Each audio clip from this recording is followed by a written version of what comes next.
Olá a todos, mais uma vez nos reunimos para fazer o nosso estudo do Livro dos Médiuns, hoje quarta-feira, dia 27 de setembro de 2021. Nós estamos hoje no capítulo 13º e nós vamos tratar da psicografia. Psicografia é um assunto tão envolvente, tão importante, porque ele deu uma bela de uma alavancada no na propagação da doutrina espírita. Quando se trata de um único médium, escrevendo mais de 400 livros, como é o caso do Chico Xavier, então a gente nota que é muito importante, né? Mas vamos ver no início, como é que começou a psicografia? Ela é muito intrigante, né? Então, esse capítulo trata da psicografia e de dois tipos de psicografia. A indireta, que se utilizava de cestas e pranchetas, e a direta, a psicografia direta, ou manual, que utilizava a mão do médium. Então, a gente vai ver o progresso, né, entre uma e outra, como foi que ela evoluiu, né? Então, olha a primeira frase de Kardec, nesse item 152. A ciência espírita tem progredido como todas as outras e mais rapidamente do que estas. Porque ele notou que, com o passar do tempo, o progresso vinha acontecendo, cada vez mais progredindo. Começou com as mesas girantes, tal, e no fim terminou na psicofonia, ou na psicografia, né? Então, nós vamos estar falando exatamente disso. E Kardec nos lembra disso, que a ciência espírita, olha que importante que é dizer isso, ciência espírita, tem progrediu. Lembrando que a gente está lendo esse livro que foi publicado há 160 anos atrás, tá? Então, nós estamos voltando no tempo e conhecendo um pouco da história, além do conhecimento do que é cada uma, né, das mediunidades, das manifestações e tudo, da prática mediúnica. A gente também está vendo a história, porque é daquele momento. Então, hoje, de lá para cá, se evoluiu ainda mais, né? Mas vamos conhecer a evolução já naqueles poucos anos que iniciou a ciência espírita, né? Alguns anos apenas nos separam da época em que se empregavam esses meios primitivos e incompletos. Olha a palavra que ele usou, né? A que trivialmente se dava o nome de mesas falantes. Lembra que as mesas elas falavam por movimentos, sematologia, ou então por sons, por pancadas, batidas, que é tiptologia, né? Então, essas mesas eram consideradas falantes, né? E já nos achamos em condições de comunicar com os espíritos tão fácil e rapidamente como fazem os homens entre si, e pelos mesmos meios, a escrita e a palavra. Ou seja, dá para conversar com o espírito, como dá para mandar carta para o espírito, como se fosse pessoas vivendo no mesmo plano, né? Pessoas assim, de igual para igual. E eu vou contar uma coisa que é muito interessante, a confiança na palavra escrita e na palavra falada. Eu lembro-me de uma reunião mediúnica, aqui mesmo em Las Vegas, onde a irmã desencarnada de uma das pessoas que frequentavam, inclusive, a reunião mediúnica, que naquele dia faltou, e ela chegou muito emocionada, porque ela tinha a possibilidade de transmitir uma comunicação. Então, foi preciso acalmá-la, porque realmente ela estava muito emocionada, né? E ainda bem que a irmã não estava lá, porque aí sim a emoção seria a tal ponto que não ia sair nada, né? Realmente é muito emocionante esse tipo de coisa. E aí o espírito pergunta, né? Essa mulher, né, desencarnada, pergunta, irmã dessa companheira nossa, pergunta: você prefere que eu fale e você passe o recado, ou você prefere que eu escreva? Não foi exatamente nessas palavras, mas a ideia era essa. Imediatamente falei: por favor, escreva. Porque olha a responsabilidade, eu tinha que transmitir aquilo que ela queria dizer com as minhas palavras. Então, muito provavelmente ia estar ou incompleta ou ia ter algum equívoco, né? ou talvez até eu inventasse alguma palavra que ela não tinha falado, né?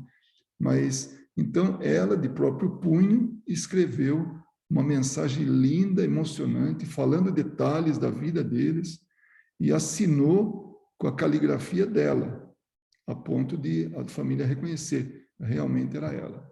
Então, é uma carta que ela escreve, carta, como se a gente escrevesse um e-mail, né, ou nos dias de hoje, que é tão comum, escrita por um espírito. Agora, foi de uma forma muito fácil, muito assim, fácil que eu digo assim, desenvolveu-se com facilidade. Então, entre 160 anos atrás e agora, se evoluiu muito. Mas desde aquele momento, Kardec já falava, hoje os homens podem se comunicar e os espíritos com os homens, assim como os homens entre si, podem mandar cartas ou conversar, né?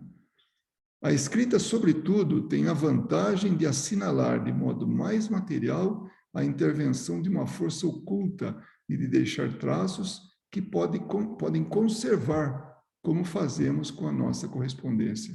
Então, fica gravada. Então, ele estava dizendo que a escrita era algo assim mais permanente. Não sei se podemos dizer mais permanente, mas era permanente. Como uma carta que a gente guarda quando recebe de alguém. Ou um e-mail, ou um bilhete, alguma coisa nesse sentido, alguma coisa impressa, né? O primeiro o meio de que se usou foi o das pranchas e cestas munidas de lápis, com a disposição que passamos a descrever.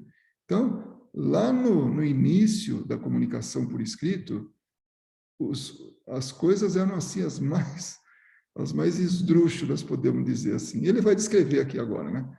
Kardec, já no item 153, já dissemos que uma pessoa dotada de aptidão especial pode imprimir movimento de rotação a uma mesa ou outro objeto qualquer. Então, nós já estudamos isso. Punha a mão sobre a mesa e ela dançava, ela girava, ela fazia círculos, ou se movimentava, fazendo mesuras, né? Tomemos, em vez de uma mesa, uma cestinha de 15 a 20 centímetros de diâmetro. 15 a 20 centímetros é algo assim como o tamanho de uma... Não, tem uma régua, né? Todo mundo sabe uma régua, nós, pelo menos, brasileiros, conhecemos uma régua de 30 centímetros. Então, dividir em 3 pedaços, 2 pedaços dele é 20 centímetros. Então, era uma cestinha bem pequena, uma cestinha leve, né? E podia ser de madeira ou de vime, porque a substância, o material que ela era composta, pouco importava. Se fizermos passar pelo fundo dessa cesta um lápis e o prendermos bem com a ponta de fora e para baixo, imagine assim, pegar essa cesta e atravessar o lápis e deixar só a pontinha no fundo da cesta exposto do lado de fora. Ou seja, na hora de colocar em cima da mesa, ela vai ficar assim, sem estabilidade, porque o lápis está fazendo essa vez aí de manter a cesta instável, né? Porque o ponto de apoio é o lápis, a ponta do lápis, né? Então, pega essa cestinha, faz um furo e tal, prende ele bem, né? E com a ponta de fora, né? Para lá embaixo. Se mantivermos o aparelho, chama de aparelho esse conjunto, né? Assim formado em equilíbrio sobre a ponta do lápis, apoiado este sobre uma folha de papel, e apoiarmos os dedos nas bordas da cesta, então está lá o cestinho, em cima de um papel, né, a ponta em contato com o papel, e as pessoas com o dedo na borda do cestinho, né? Ela se porá em movimento, mas em vez de girar, fará que o lápis percorra o papel em diversos sentidos, traçando riscos sem significação ou letras. Então, antes era a mesa que ia para lá, para cá, fazendo os movimentos, né, girando e indo em direção a um ponto e voltando, né, no lado transversal, indo e voltando, né? Agora é uma cestinha que está fazendo esse movimento em cima do papel e entre a cestinha e o papel, a ponta do lápis. E ali podia acontecer sem nenhuma... Podia somente riscos, sem nenhum significado. Rabiscos, né?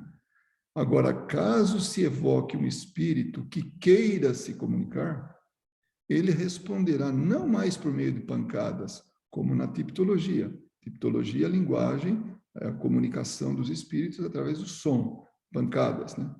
Porém, escrevendo palavras. Então, ele já progrediu, já não é mais batida. Ele vai dizer o que ele pensa escrevendo, pondo no papel. O movimento da cesta já não é automático, como no caso das mesas girantes. Torna-se inteligente. Então, ele passa... Então, esse cestinho, né, essa cesta, ela transmite uma mensagem. E essa mensagem, não vamos falar do conteúdo, mas vamos falar que ela tem um senso, ela tem um sentido, né? Ela é inteligente. Ela está partindo de um ser inteligente. Com esse dispositivo, o lápis, ao chegar à extremidade da linha, não volta ao ponto de partida para começar outra. Não é que nem uma máquina de escrever que vai até o fim, depois a gente traz o carrinho de volta, né? E vai escrevendo, depois vai o carrinho de volta. Então, ou quando nós estamos escrevendo uma linha, terminou, a gente volta no começo da segunda linha, imediatamente de baixo, e continua, e depois volta de novo a outra linha, então, e assim vai. Não, a escrita não era assim. Ela continua a se mover circularmente, de sorte que a linha escrita forma uma espiral, tornando necessário voltear muitas vezes o papel para se ler o que está sendo grafado. Então, as linhas são circulares. Aquilo que está sendo escrito circularmente e vai fechando, ficando com tendência ao centro, ou seja, uma espiral, né? Começa a grande espiral, ó, o círculo, e depois vai diminuindo até o ponto inicial. Então, era assim que era feito. Por quê? Porque ela não tinha essa sequência de voltar com esse dispositivo. Ela não tinha esse recurso de ficar voltando para o início da linha. Então, escrevia de forma circular. Aí, quando se pegava a mensagem, tinha que ficar virando o papel para poder saber o que estava escrito. Não é como a gente lê um papel que fica parado e nossos olhos correm. Nesse caso, era mais fácil ficar girando o papel para poder ver o que estava lá grafado. A escrita assim feita nem sempre é muito legível, por não ficarem separadas as palavras. Então, ia tudo ia numa sequência só, como se fosse um risco único, só que com as letras unindo uma a uma e formando esse risco, né? Formando essa espiral. Entretanto, por uma espécie de intuição, o médium facilmente a decifra. Então, ele vai observando ali e falar, aqui deve ter um espaço, aqui deu, aqui outra palavra, aqui, e vai compondo aquilo que está escrito. Por economia, o papel e o lápis podem ser substituídos por uma lousa com o respectivo lápis. Então, põe uma lousa embaixo, faz todo esse processo, aí alguém vai e copia aquilo, mas numa linha normal. Depois apaga, aí de novo, outra espiral, passa, uma outra pessoa olha, lê, e aí escreve num papel normal, em linhas paralelas, né? Horizontais e paralelas. Designaremos esse gênero de cesta pelo nome de cesta-peão, porque é como se fosse um peão que vai girando, girando, girando e vai até o centro, né? Às vezes, em lugar da cesta, emprega-se um papelão muito semelhante às caixas de pastilha. Na época tinha umas caixinhas de bala, de pastilha, então usava aquilo lá, formando-lhe o lápis, o eixo, como no brinquedo chamado carrapeta. Eu confesso que eu não conheço esse brinquedo. É um jogo de é um peão. É um peão? Como um jogo de peão. Tá. O carrapeta é agora que eu me lembro que a gente chamava o peão também de carrapeta, que quando cortava a cabeça dele virava peão carrapeta. Em outra tradução tá com peão. 154, né, o item próximo. Muitos outros dispositivos se têm imaginado para obtenção do mesmo resultado, Então, vocês imaginem, naquela época, era tudo na base da improvisação, da base da experimentação, né? Era tudo na base realmente do vamos inventar, para ver o que melhor dá certo. Porque não existia, assim, uma padronização e estava se experimentando tudo, né? Aí ele falava que o mais cômodo é aquele dispositivo que chamaríamos cesta de bico, que consiste em adaptar-se à cesta uma haste de madeira inclinada, prolongando-se 10 a 15 centímetros para o lado de fora, na posição do mastro gurupés numa embarcação. Todo mundo sabe aqueles navios antigos, né? E tinha um mastro, aquele bem na frente, assim, que ia para frente. Normalmente embaixo tinha uma escultura de uma sereia, né? Alguma coisa. No Brasil se usa muito aquela carranca, né? Mas o mastro, esse gurupés, é esse mastro que vai avançado, vai na proa do navio, na parte da frente, né? Como se fosse um chifre de unicórnio, né? Então, ali era amarrado o lápis. E a ponta iria embaixo, também, mesma coisa, na extremidade. Então, imagina assim, como se fosse um barquinho, né? Esse cesto desse formato, e esse mastro, e terminava embaixo, o lápis estava amarrado nele, e terminava lá embaixo, em contato com o papel, o grafite, a ponta do lápis. Então, era muito importante isso, porque ele dava mais segurança para o lápis e mais mobilidade, como a gente vai ver, né?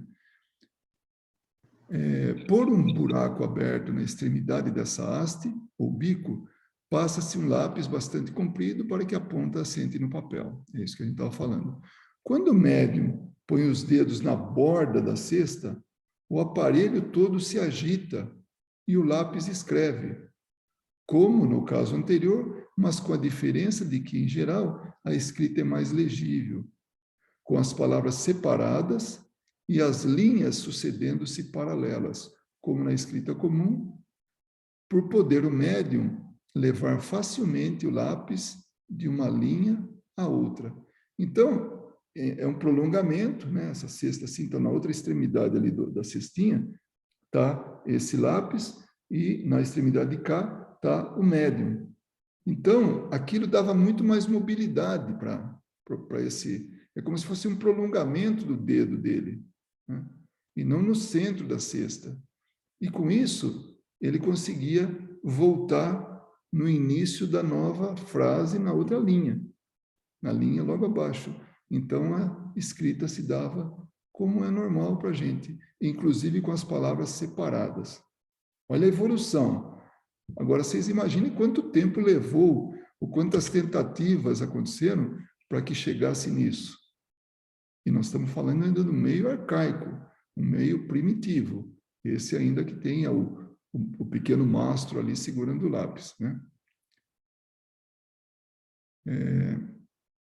Obtém-se, assim, dissertações de muitas páginas, tão rapidamente como se fossem escritas com a mão. Olha a mobilidade que dava aquilo, o conforto que dava aquilo. Então, a produtividade era muito maior. Então, vocês imaginem, aqui nos Estados Unidos, quando aquele espírito, em 1848, tentou se comunicar, e alguém inventou lá as batidas, né, a tipologia alfabética, né? Então, chegou naquilo, né, uma mensagem longa, tudo letra por letra, né, para compor as palavras, e depois as frases. Então, daquilo lá até essa cestinha, imaginem quantas tentativas, quantas coisas não foram feitas, né? Obtém-se, assim, dissertações de muitas páginas, tão rapidamente como se fossem escritas à mão. Esse era, repetindo aí, né, a facilidade. O item 155, né, do livro dos médiuns, nesse capítulo, né, 13º, ainda por outros sinais inequívocos, muito se manifesta a inteligência que atua. Então, tem outras formas, e assim, incontestável, né? Inequívoco. Então, para que essa inteligência se manifeste. Chegando ao fim da página, o lápis faz espontaneamente um movimento para virar o papel. Então, olha só, o lápis é como se pegasse com o dedo e quisesse virar. Então, ele está dando um sinal inequívoco de inteligência. Como é que um lápis sozinho poderia fazer isso? Jamais. Tem que ter uma inteligência por trás disso, se utilizando de um médium, daquilo que o médium pode oferecer para que ele possa manifestar a inteligência. Se ele quer reportar-se a uma passagem já escrita, na mesma página ou noutra, procura com a ponta do lápis, como qualquer pessoa o faria com a ponta do dedo, e o sublinha. Então, depois de escrevido tudo, depois de escrito tudo, né, ali no meio da página, ele resolve sublinhar determinada letra ou palavra, ou letra não, uma palavra, uma frase, porque aquilo é importante. Então, ele volta lá com a cestinha, né, ele vai, o lápis vai lá e faz o risco bem embaixo da palavra ou da frase que ele queria. Né? Então, olha a sofisticação que se chegou. Né? Se, enfim, o espírito quer dirigir-se a alguém, a extremidade da haste de madeira, aquele mostrozinho, né, se dirige para esse alguém. Então, aponta esse alguém. Né? Então, se ele está mandando uma mensagem que tem a ver com determinada pessoa do grupo, ele vai e aponta. Né? Por abreviar, exprimem-se frequentemente as palavras sim e não, pelos sinais de afirmação e negação que fazemos com a cabeça.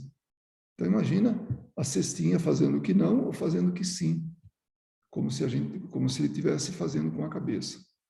Se o espírito quer exprimir cólera ou impaciência, bate repetidas pancadas com a ponta do lápis, e não raro a quebra. Então, dependendo da condição do espírito, e normalmente não são espíritos tão evoluídos como aqueles que, né, que ditaram, né, para Kardec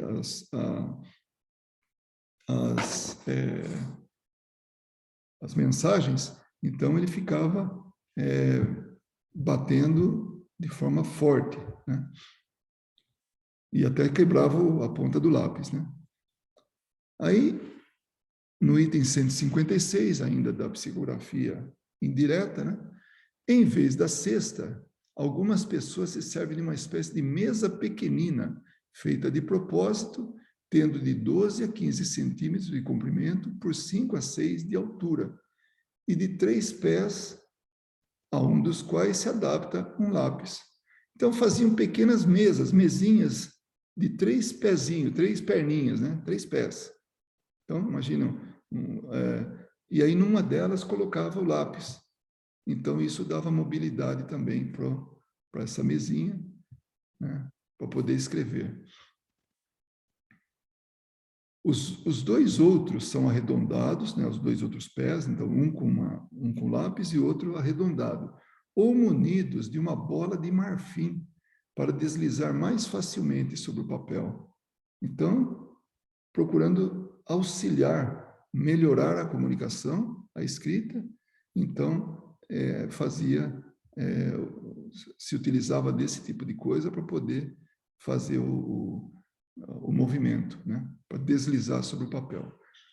Outros se utilizam apenas de uma prancheta de 15 a 20 centímetros quadrados, triangular, oblonga ou oval. Num dos bordos há um furo oblíquo, assim, um furo que não perpendicular, mas assim, né? Para poder facilitar o lápis, né? Num furo oblíquo para introduzir-se o lápis. Colocada em posição de escrever, ela fica inclinada e se apoia por um dos lados do papel.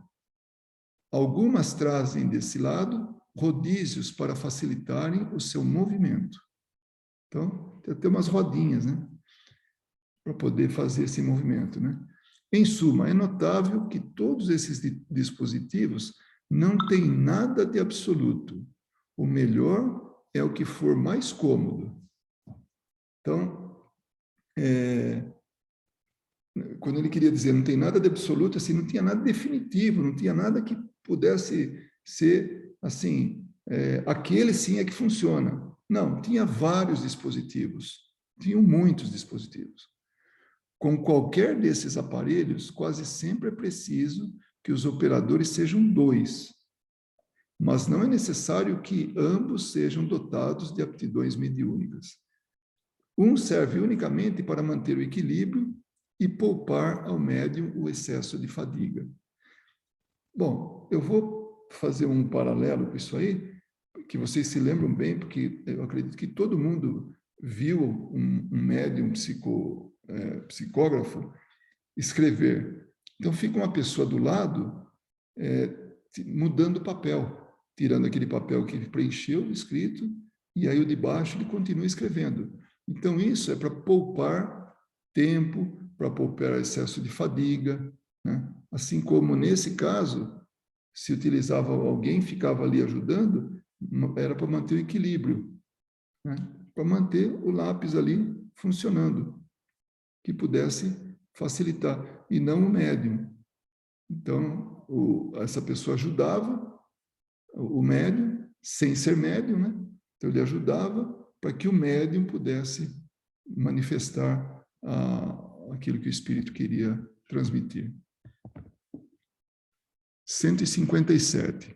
Chamamos psicografia indireta a escrita assim obtida em contraposição à psicografia direta ou manual, obtida pelo próprio médium. Então, agora, nós já estamos passando de um mundo para outro, sabe? Esse mundo que acabamos de deixar é da psicografia indireta que se utilizava dos dispositivos. Agora, nós vamos passar para esse mundo onde o médium utiliza o lápis diretamente, onde ele não precisa mais de um intermediário, uma mesinha, um triângulo, uma prancheta, uma cestinha. Ele não precisa de mais nada disso. Para compreendermos esse último processo, é preciso levar em conta o que se passa na operação. Então, que último processo? Esse da psicografia direta ou manual, tá? O espírito que se comunica atua sobre o médium, que, sob essa influência, move maquinalmente o braço e a mão para escrever, sem ter, pelo menos é o caso mais comum, a menor consciência do que escreve. A mão atua sobre a cesta e a cesta sobre o lápis. Assim, não é a cesta que torna inteligente, ou que se torna inteligente. Ela não passa de um instrumento manejado por uma inteligência. Realmente não passa de uma lapiseira, de um apêndice da mão, de um intermediário entre a mão e o lápis. Então, a indireta é isso. Existe esse prolongamento, esse intermediário entre a mão e o lápis. Agora vamos tirar esse intermediário. Suprima-se esse intermediário, coloque-se o lápis na mão do médium e o resultado será o mesmo, com um mecanismo muito mais simples, pois que o médium escreve como faz nas condições normais. Que condições normais é esse? Colocar o dedo entre os dedos, apoiar e escrever. Do mesmo jeito que ele faz como qualquer pessoa escreve. Então, aí, ele já evoluiu bem mais, já não precisa de intermediário, não precisa de nada. Intermediário que eu digo assim, da mão dele, né? Da mão do médium, entre a mão e o lápis. Então, é ele que passa a movimentar o lápis de acordo com o que o médium do que o espírito está ordenando. Agora, aqui ele fala sobre o médium não ter consciência do que está escrevendo.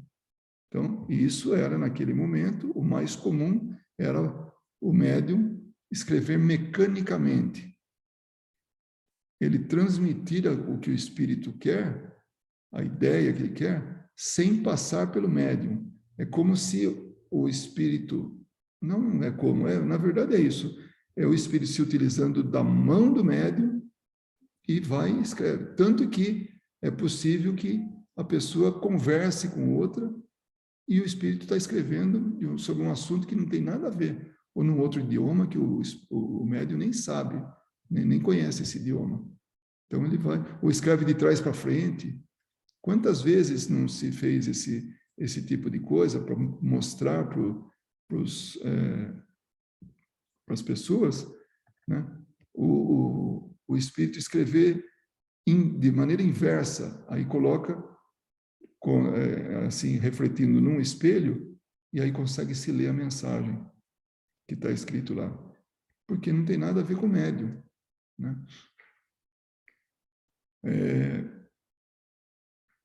De sorte que toda pessoa que escreve com auxílio de uma cesta, prancheta ou qualquer outro objeto, pode escrever diretamente. Então já passou para uma outra fase, que eu chamei desse outro mundo, né? Na psicografia. Do indireto, se utilizando de meios, dispositivos, e do direto, que é simplesmente usando a mão, né? De todos os meios de comunicação, a escrita manual, que alguns denominam escrita involuntária, é sem contestação a mais simples, a mais fácil e a mais cômoda, porque não exige nenhum preparativo, não existe nenhum dispositivo, não existe nada que precise ser tomado como providência. E como a escrita corrente se presta aos maiores desenvolvimentos. E depois ele fala, mais tarde nós vamos falar sobre esse assunto ainda, quando a gente fala de médiuns, né? 158, né? Nos primeiros tempos das manifestações, quando ainda ninguém tinha ideias exatas sobre o assunto, muitos escritos foram publicados com esse título. Olha, parece cômico isso aí, né? Mas era a realidade, né? Comunicações de uma mesa, comunicações de uma cesta, comunicações de uma prancheta, etc. Então, como ninguém sabia o que estava acontecendo, era uma prancheta que estava dando a comunicação, o Espiritismo ainda não tinha explicado nada, né? Não tinha trazido à luz essas explicações ainda, então as pessoas davam esse título, né? Para isso. Quando Chico Xavier começou a escrever os livros, Parnaso do Além-Túmulo, né? e outros que vieram depois, ele assinava como Chico Xavier, o autor. Mas não por orgulho, por se apropriar de obra dos outros, não. Ele não sabia como. Naquela época não tinha, inclusive na lei, como colocar um escritor que já tinha morrido. Era tudo novo. Então, ele era por Francisco Cândido Xavier, ou por Chico Xavier. Né? Aquele livro, autor, Chico Xavier. Aí, passado em seguida um tempo, discutindo-se melhor isso com outras pessoas, chegou-se à conclusão que a obra não era dele, tinha que pôr do autor espiritual. E assim mudou. Saiu o nome Chico Xavier como autor, e aí tinha psicografia de Chico Xavier pelo espírito, tal. Então, esse era o progresso, né, desse tipo de escrita, né, desse tipo de comunicação dos espíritos. Já falamos das meias, tal. Hoje, bem se percebe o que tais expressões têm de impróprias ou errôneas, além do caráter pouco sério que revelam. Efetivamente, como acabamos de ver, as mesas, pranchetas e cestas não são mais do que instrumentos sem inteligência, embora animados momentaneamente de uma vida fictícia que nada podem comunicar por si mesmos. Então, ele está reforçando que, olha, não é a mesa que escreve, não é a cesta que escreve, não é a prancheta que escreve, né? Tem algo por trás disso. Momentaneamente, esse objeto, esse dispositivo, ele está animado, ele adquire vida, mas porque alguém deu essa vida artificial para ele nesse momento. e colocou e fez com que ele escrevesse uma mensagem, né? Dizer o contrário é tomar o efeito pela causa, o instrumento pelo princípio. Então, dizer que a mesa, a prancheta, a cestinha que escreveu, é tomar o instrumento pelo princípio. E o princípio é importante, porque é a inteligência por trás daquilo. Seria o mesmo que um autor declarar no título da sua obra, tê-la escrito com uma pena metálica ou com uma pena de pato. Então, autor, minha pena metálica. Minha pena de pato, que na época era comum, né? Hoje temos esferográfica aí, né? Mas, então, era isso que ele queria dizer, que tem uma inteligência por trás daquilo. E, finalmente, ademais, esses instrumentos não são exclusivos. Conhecemos alguém que, em vez da cesta peão, aquela do cestinho, né, com o lápis bem no meio ali, espetado e o grafite exposto para escrever, que acima escrevemos, se servia de um funil em cujo gargalo introduzia o lápis.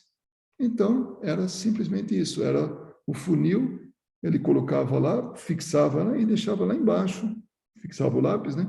E deixava a pontinha do lápis em contato com o papel. Teríamos, então, recebido comunicações de um funil, do mesmo modo que de uma caçarola ou de uma saladeira.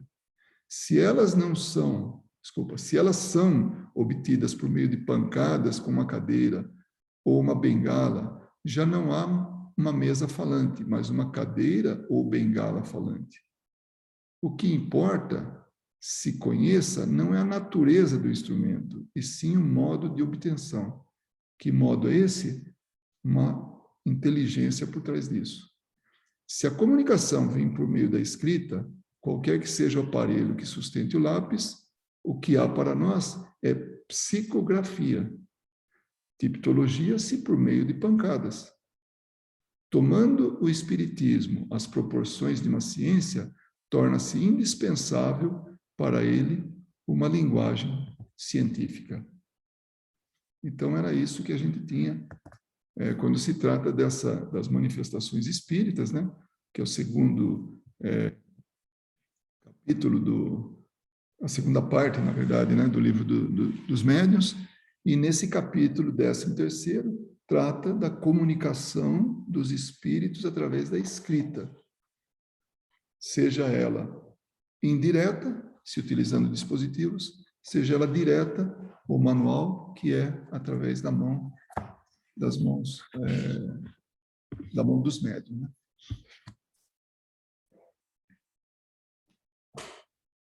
Quando se trata da evolução da ciência espírita, né? Dessas práticas e tudo, recentemente eu sempre me lembro da Daniele, né? Quando ela fez a pergunta de por que não se começou assim mais adiantado, né? Não tinha jeito realmente. A gente, através de Kardec, a gente conhece a história, inclusive, de como é que começou. Então, hoje, para quem não conhece a história, acha que sempre os espíritos se comunicaram através da escrita. E não foi nada disso. Foi muito rudimentar no começo, foi progredindo, até que chegasse onde chegou hoje, né? Se manifestando de forma tão clara e tão, assim, tão de fácil desenvolvimento.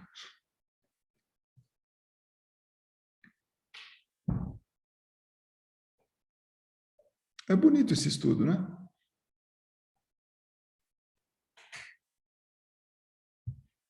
Não é espírito, não é minha esposa que está ali refletindo, tá? No fundo. Quer dizer, é um espírito encarnado, né? Mas é que você aparece no vídeo.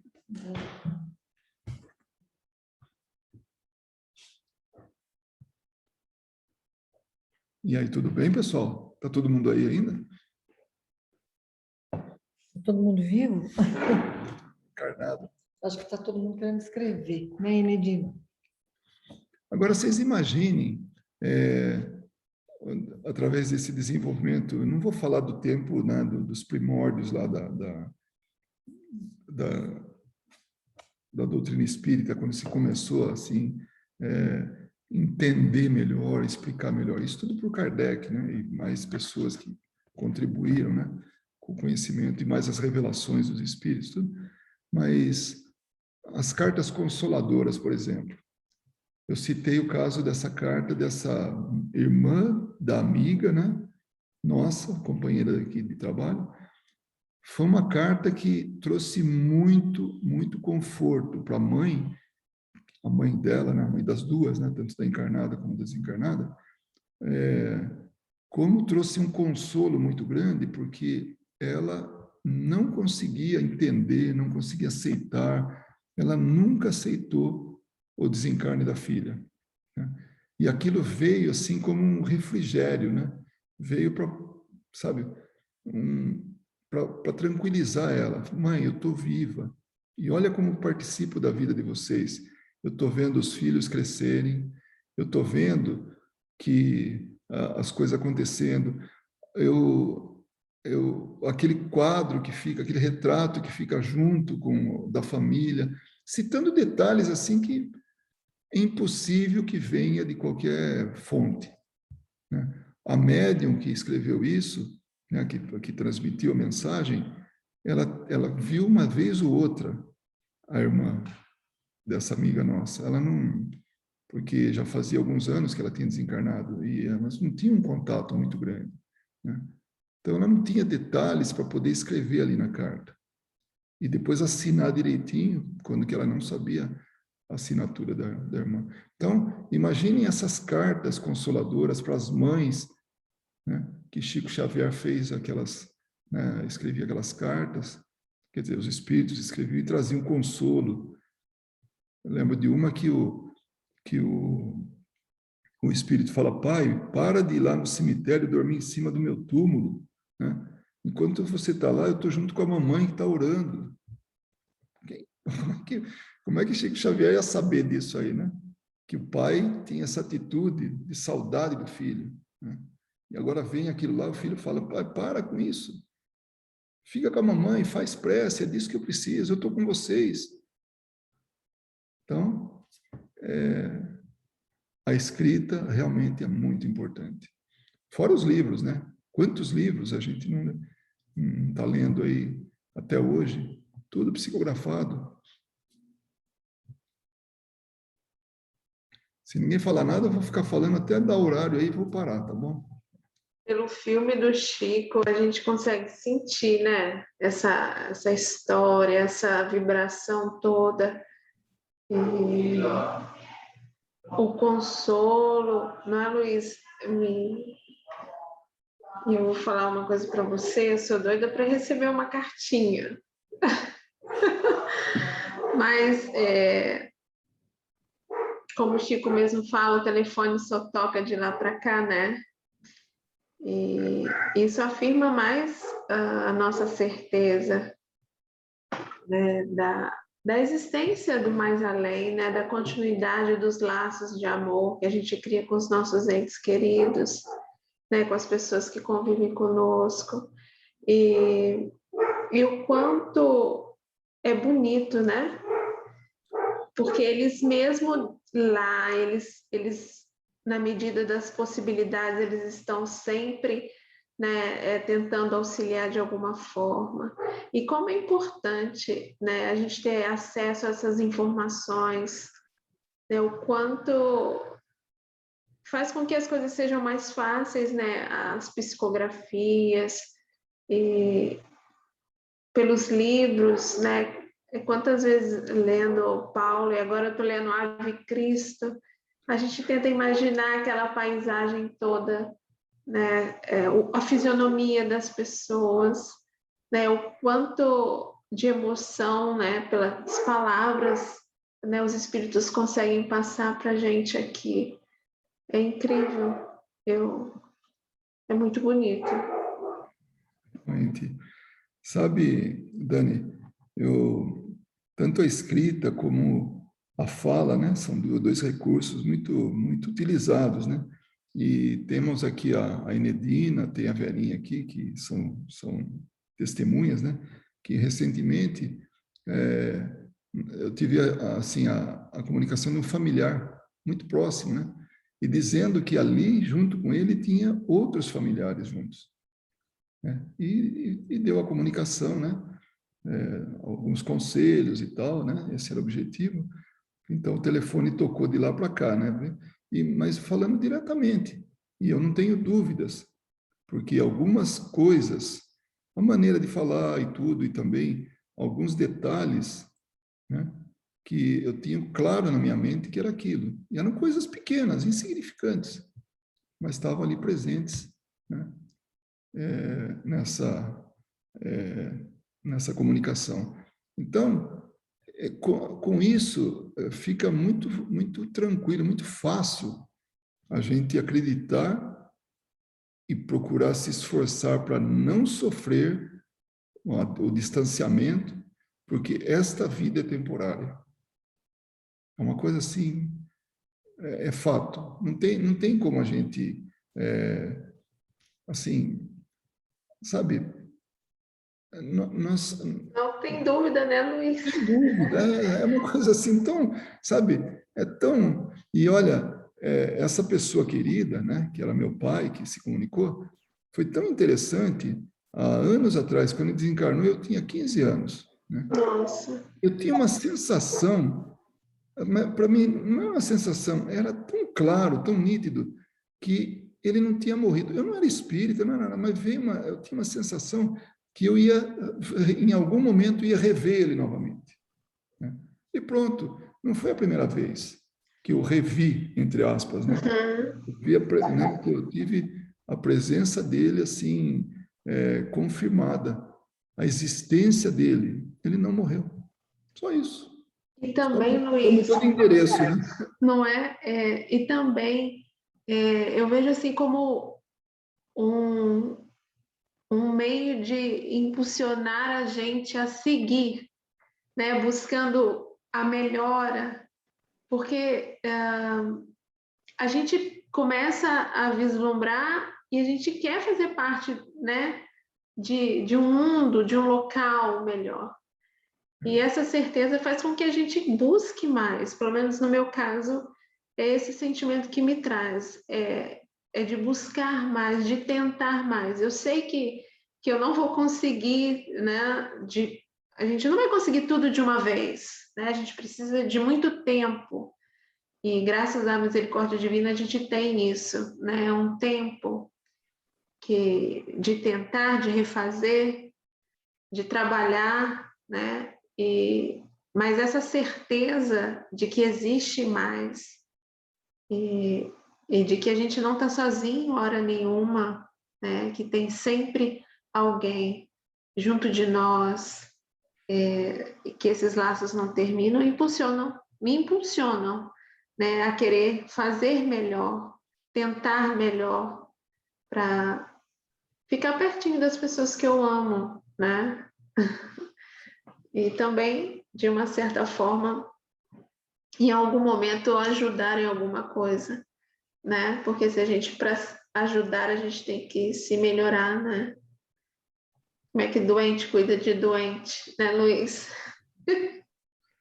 Mas também, em alguns casos, a gente vai ajudando e se melhorando ao mesmo tempo, É verdade, é conforme, né, verdade. conforme a situação. Mas é isso.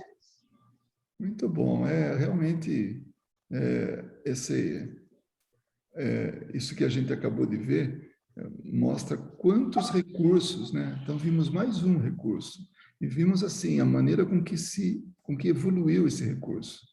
É verdade. É bem interessante essa evolução aí.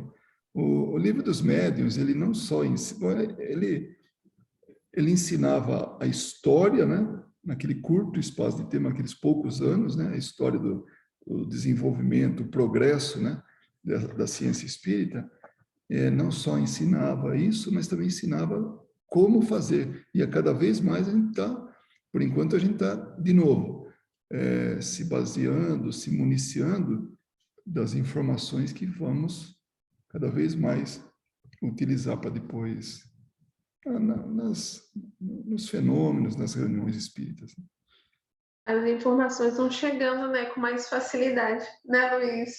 Daqui a pouco... E a gente, às vezes, né, Verinha, escuta, tem ali e demora para assimilar, né, para poder tentar fazer algo com a informação que a gente recebe, Verdade. mas não pode desistir, né?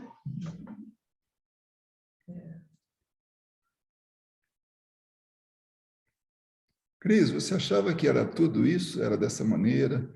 Antes de conhecer o livro dos médiuns? Essa... Luiz, a minha mãe psicografa. Ah, então, tranquilo. Isso Mas a para mim é história... uma coisa Não, meio... Não, mas o que eu estou dizendo assim, a história, como é que ela se, sabe? Ah, não, porque a minha mãe é o dom mesmo, eu ficava horrorizada, assim, e ela sempre se questionou muito, porque ela é uma pessoa que está sempre se questionando, ela diz assim, a gente sabe que a gente não usa nada, nem um terço do cérebro, quem sabe eu não sou uma pessoa que eu... Porque ela sempre estava duvidando, mas assim, era uma coisa absurda, assim, 300 milhões de... Mas aí, como ela também escreve muito bem, ela estava sempre se questionando, mas não dá para ter dúvida. Eu não tenho a menor dúvida de nada disso.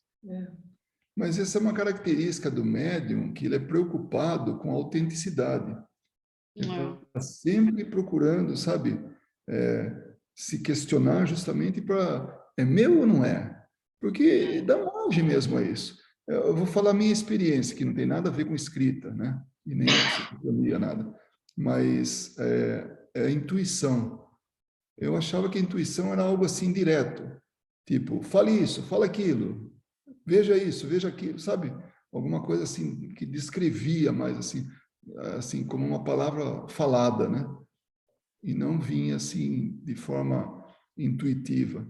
A intuição é algo assim que vai acontecendo, a gente não percebe. Até que um dia a Verinha falou, olha, eu sei o que você vai falar, né? Isso numa reunião mediúnica.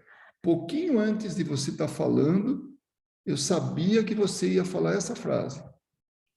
Ou seja, ela, mantendo a melhorada do que a minha, ela conseguia captar, assim, realmente a ideia que estava querendo me passar.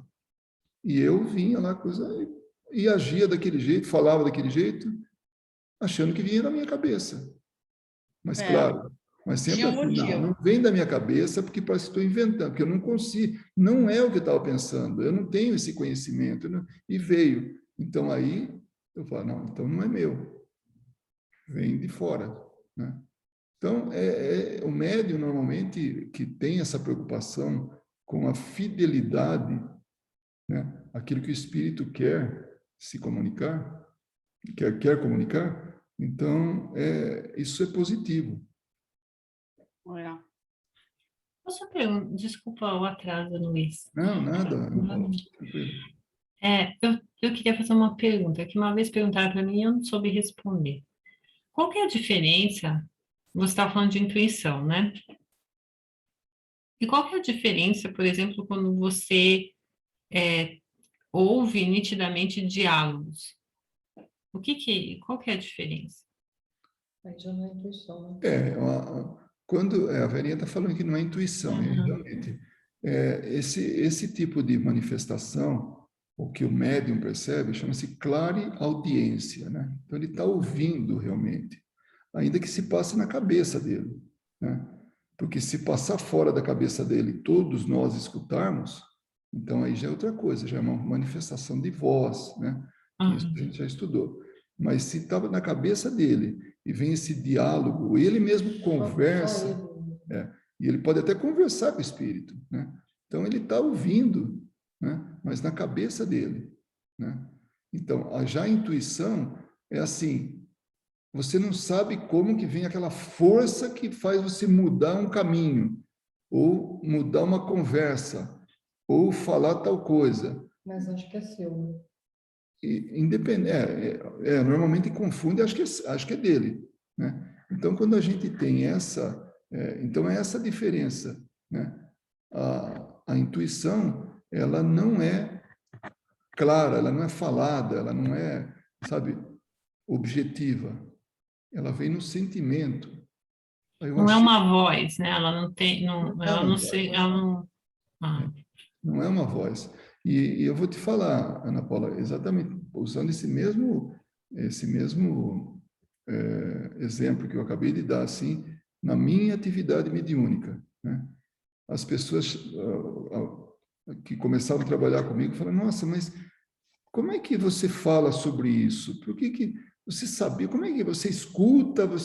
Eu falo, olha, eu vou te decepcionar agora.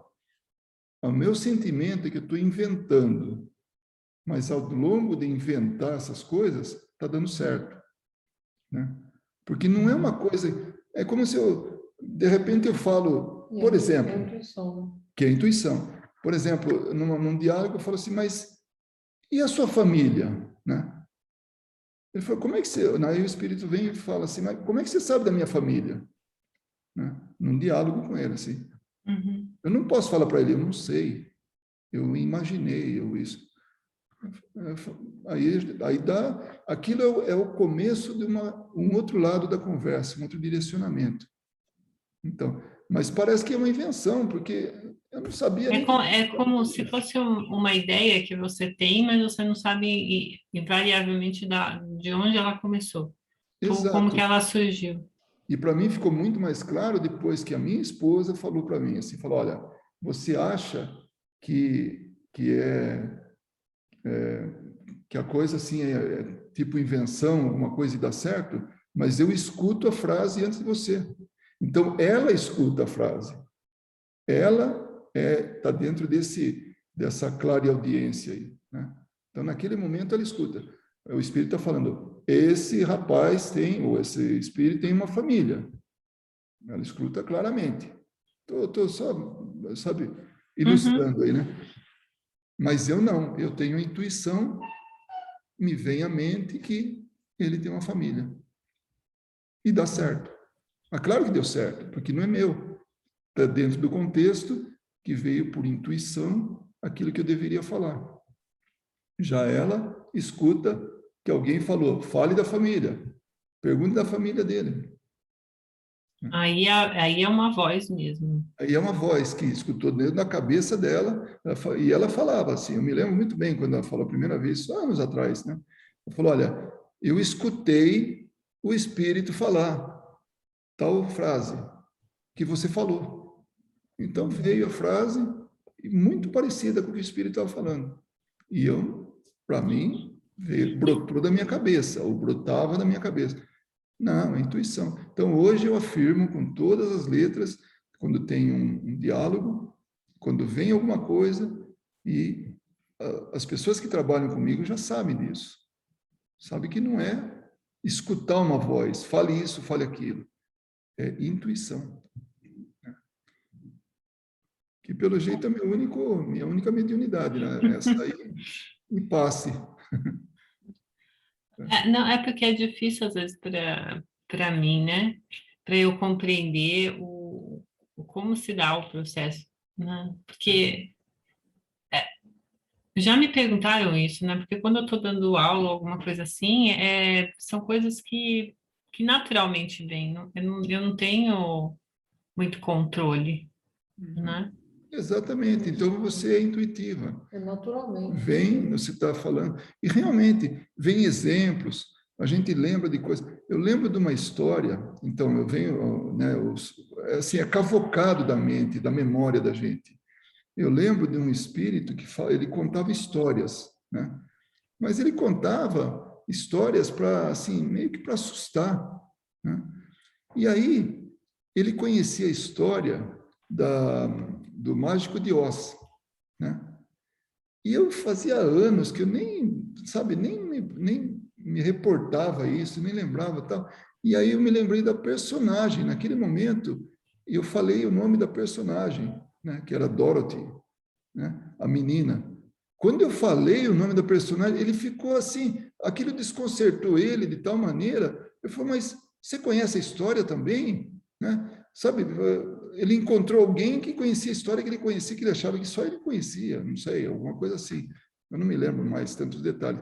Mas, e isso é um exemplo. Quantas coisas que eu nunca mais me lembro. Sabe quando você não lembra mais o que era aquilo, uma história que foi contada, um livro que leu, uma passagem, qualquer coisa. Aí vem aquilo. e vem forte, assim, vem como se arrancasse, assim, sabe, do profundo, assim, e viesse brotando, né?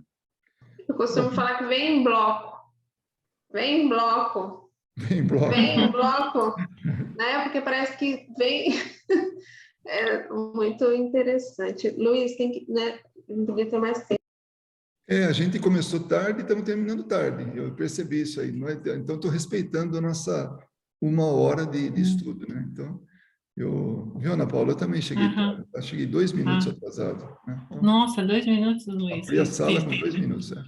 Alguém gostaria de fazer a prece? Se você, Ana Paula, quiser fazer a prece, né? Fique à vontade, tá? Eu estou falando você porque foi a última que falou agora, né? Tinha as primeiras. Se fosse a Dani, eu ia falar com ela, mas fique à vontade aí, seja você, seja quem seja. Mas que seja, que a gente não espere muito, só isso. Não, eu posso fazer, se ninguém quiser, eu faço. Não tem problema. Então, nesse momento, vamos nos acalmar, elevando nosso pensamento ao nosso Pai, a Jesus, nosso Mestre, agradecendo mais uma vez a oportunidade de estarmos aqui reunidos, com essa espiritualidade amiga presente em nossos lares, nos enchendo de ânimo, de esperança para mais uma semana que se inicia. Pedimos que os ensinamentos de hoje possam nos conduzir nas nossas atitudes, nas nossas experiências, no nosso convívio social, no nosso convívio familiar, nos dando a paciência, a tolerância, a compreensão, principalmente a compreensão diante das dificuldades daqueles que ainda não conseguem compreender e que, como nós, estão tentando se melhorar a cada dia nesse planeta. Em especial, pedimos aqui, já que estamos reunidos hoje, pedimos pelos nossos líderes, por esse momento tão único que a Terra está passando, de tantas dificuldades, onde tantas pessoas necessitam de amparo, necessitam de ajuda, que eles possam lembrar dessas pessoas, da responsabilidade dos seus cargos, da responsabilidade que eles têm em conduzir, né, esses países, para um caminho melhor, e que a espiritualidade que ali está do lado deles, nos orientando, possa nesse instante tocar-lhes o coração, para que eles lembrem do amor e da compaixão que movem esse planeta. E por fim, mais uma vez agradecidos de estarmos aqui reunidos, encerramos na esperança de estarmos juntos novamente na próxima semana. Que assim seja. Assim seja. Obrigado a todos e até a próxima oportunidade, tá? E vai levar 30 anos, Fiquem tá? com Deus. É verdade. A viagem, tá bom? Só daqui 3 semanas. Luiz, amanhã a gente vai ter evangelho? Vai, né?